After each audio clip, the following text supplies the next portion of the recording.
গল্প দুর্ধর্ষ রামলাল ডাকাত। গল্পকার সুমথনাথ ঘোষ। গল্প পাঠে আমি সুপ্রকাশ।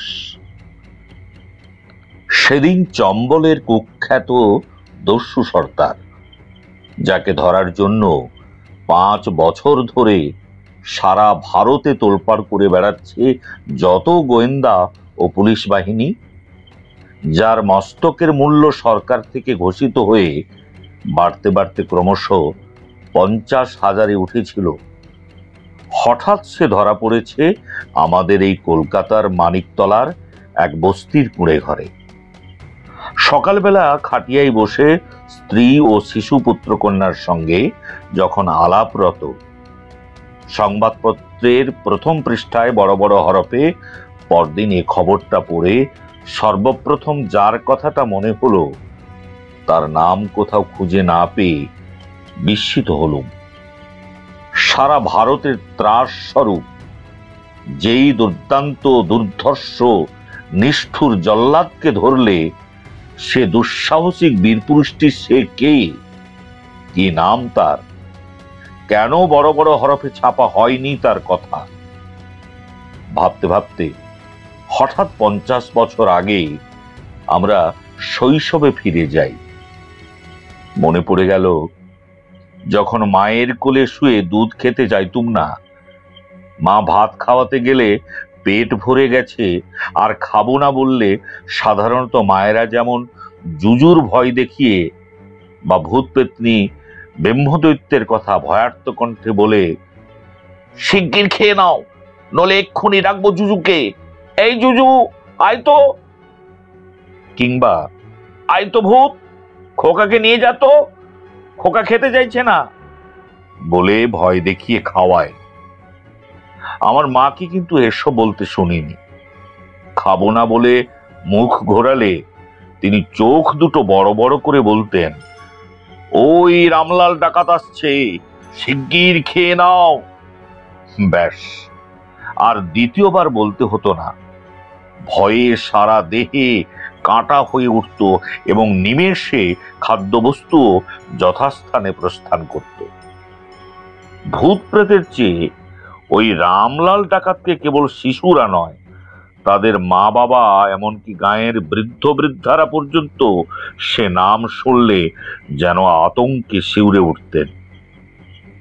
যখন ছোট ছিলুম কিছু বুঝতুম না, শুধু ওই নামটা শুনলেই বুকের মধ্যেটা দূর দূর করে কাঁপত। ভূত প্রেত শাঁকচুন্নির চেয়েও আরো ভয়ঙ্কর মনে হতো। বড় হতে দেখি ওই রামলাল ডাকাতের ভয়টা কেবল আমাদের নয়, গ্রামের আবাল বৃদ্ধ বনিতা সবাইয়ের কাছে সে একটা দারুণ আতঙ্ক, সাক্ষাৎ মৃত্যু স্বরূপ। দুর্ধর্ষ ডাকাত ছিল এই রামলাল। তার নামে নাকি বাঘে ঘুরতে এক ঘাটে জল খায়, এমনি কথা লোকের মুখে মুখে গ্রাম থেকে গ্রামান্তরে ছড়িয়ে পড়েছিল। খুন রাহাজানি দাঙ্গা হাঙ্গামা, গ্রামকে গ্রাম জ্বালিয়ে পুড়িয়ে লুটপাট করতে তার জুড়ি ছিল না। তখন ব্রিটিশ আমল, ইংরেজের রক্তচক্ষুকে সে থোড়াই কেয়ার করত। পুলিশ অফিসাররা পর্যন্ত তার ভয়ে কাঁপত।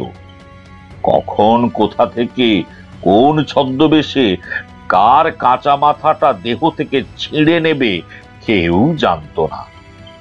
সত্য মিথ্যায় মিলিয়ে অসম্ভব অসম্ভব কত যে কাহিনী কত লোকের মুখে শুনেছি তার ঠিক নেই।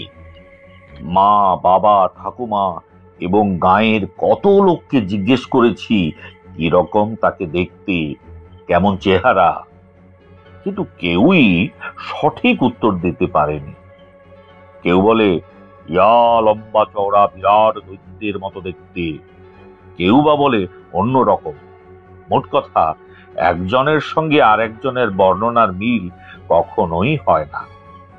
কল্পনার রং লাগিয়ে ভয়ঙ্করকে ভয়ঙ্করতর করে তুলত তারা।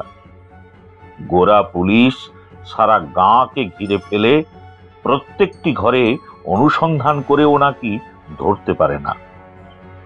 তাদের চোখের সামনে দিয়ে কখনো বুড়ি ভিখিরির বেশে লাঠিতে ভর দিয়ে কোমর ভেঙে ভিক্ষে করতে করতে পালিয়ে যায়, কখনো বা পুলিশের ছদ্মবেশে লাল পাগড়ি এঁটে ঠিক ওদেরই মতো পোশাক পরে অনুসন্ধানকারীদের দলে ভিড়ে গিয়ে রাত্রের অন্ধকারে বন জঙ্গলের মধ্য দিয়ে সরে পড়ে।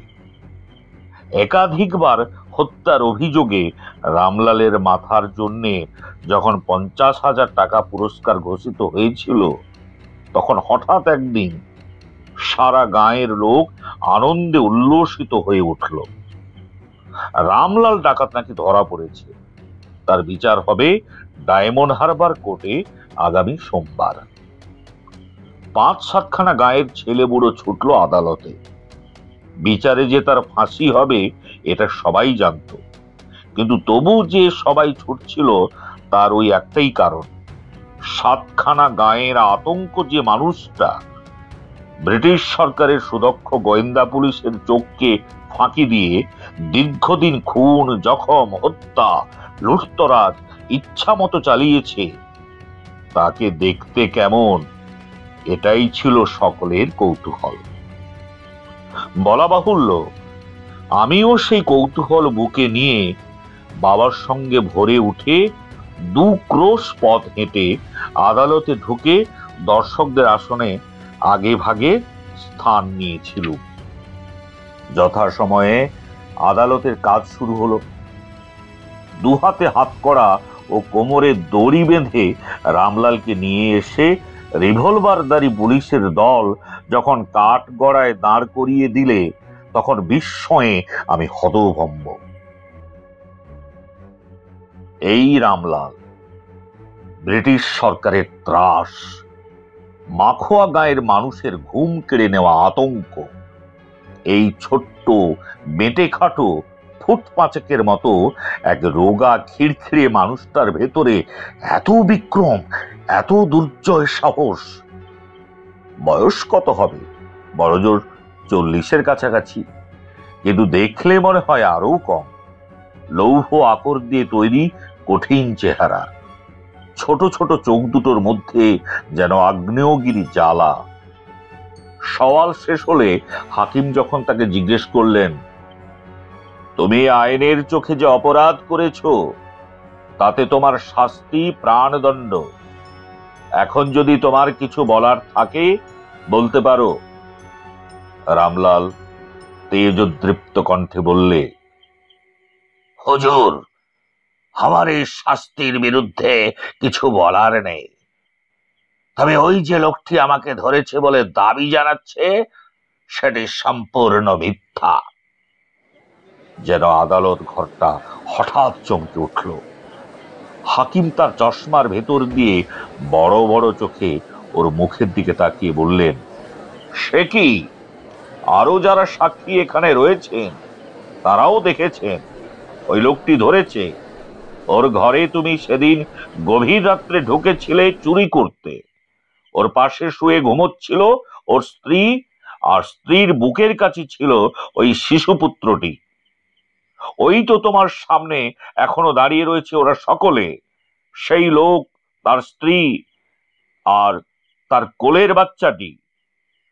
ঘোরটা ফিরতেই হঠাৎ রামলালের চোখ দুটো যেন জড়িয়ে গেল সেই শিশুটির মুখের ওপর। কিছুক্ষণ মুখ দিয়ে আর কথা সরে না। তারপর বললে, হুজুর, মৃত্যুর আগে ভগবানের নামে দিব্যি করে সত্যি বলবো, শপথ নিয়েও কাঠগড়ায় দাঁড়িয়ে আপনার সামনে মিথ্যে বলবো না। আমাকে ধরেছে ওই শিশুটি। সে কি? হাকিম প্রশ্ন করেন। হ্যাঁ হুজুর, সত্যি বলছি, ওই শিশুটি তখন ওর মায়ের বুকের দুধ খাচ্ছিল, আর তখন ছোট্ট জানলাটা দিয়ে এক ঝলক চাঁদের আলো এসে পড়েছিল ওদের মুখে। এমন স্বর্গীয় দৃশ্য আমি জীবনে কখনো দেখিনি, তাই তাকিয়েছিলাম ওর মুখের দিকে। কোমর থেকে ছুরিটা বার করতে ভুলে গিয়েছিলাম। কেন বলতে পারবো না। ঠিক সেই অবসরে কে আমার পিছন থেকে চাপটে ধরে ফেলেছিল, মনে নেই। নইলে ও কেন, ওর বাবা, তার বাবার সাধ্য ছিল না আমায় ধরে। সহসা বিস্মৃতির পর্দা ছেড়ে দীর্ঘকাল পরে রামলালের ওই কথাটা আমার মনে পড়ে গেল। চম্বলের দস্যুকে কে ধরেছে? স্ত্রী পুত্র কন্যার সঙ্গে মিলিত গার্হস্থ্য জীবনের সেই ক্ষণিক সুখের ছবি, না কোনো মানুষ।